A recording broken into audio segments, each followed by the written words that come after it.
Emma? Saan ka nagpunta? Sinabi ko naman, di ba, sa art center. Tumawag ako kay Elaine. Hindi ka naman daw nanggaling doon, Saan ka ba talaga nagpunta? Oo nga naman, Emma. Saan ka ba nanggaling? Excuse me, Geneva, do you really have to be here? Oh, I'm sorry. Pumasok lang naman ako dito para ibigay sa'yo to. Malay ko ba naman na maaabutan ko kayong nag-aaway? Pero alam mo, para matapos na yung awayan ninyo, sabihin mo na kasi yung totoo. O baka naman, you're buying time para makapag-isip ka ng palusot.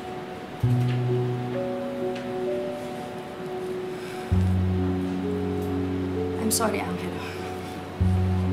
Nanggaling talaga ako dun sa taxi company para malaman yung taxi na sinakyan ni Sydney at ni Georgia. Kailangan kong malaman kung anong address nila para mahanap na si Sydney. Sana sinabi mo na lang sa akin yung totoo. Hindi ka na dapat nagsinungaling pa. Sorry I'm sorry. Pero alam mo, Emma, hindi ako naniniwala sa'yo. Nagsisinungaling ka. May problema ka ba sa akin? Sa'yo? Wala. Pero alam mo, tingin ko ikaw may problema ka. Kasi nagsisinungaling ka kay Angelo. Alam mo, bad ka. Hindi ka tapat na girlfriend. Our relationship is none of your business. Concerned lang ako. Aside from being my business partner, kaibigan na rin ang turing ko dito kay Angelo. Alam mo kasi, may feeling ako May feeling ako na nakipagkita ka sa ex mo. Kay Rome ba yun? Hindi totoo yan. Okay. Sabi mo Patunayan mo. Patingin yung cellphone mo. Hindi na kailangan. Ay, kailangan yun. Kailangan yun, trust me. Kasi, kapag nakita mo na ang huling tinawagan niya ay si Rome, ang ibig sabihin na nag-usap sila tapos sila magkita. Hindi mo ba naiisip yun?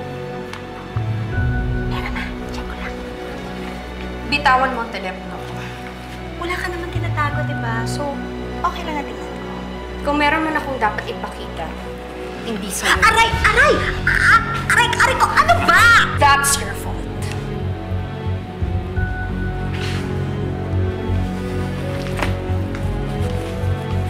Emma!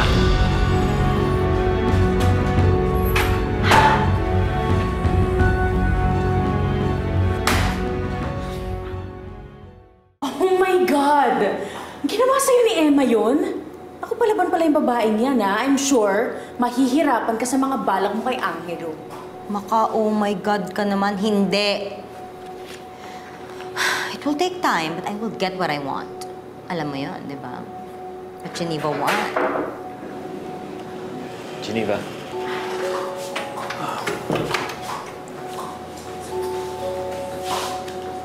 Can I talk to you? Oo naman.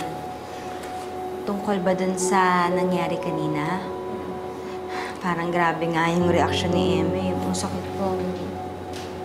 Nakikita ko nga. Sorry dyan sa nangyari, pero ikaw kasi yung nagsimula Tsaka, hindi ka na dapat nakialam sa problema namin. Sorry? Kung nakialam ako, concerned lang ako sa'yo. Thank you. Pero Geneva, I can handle myself. And I think you should apologize to Emma. Ha?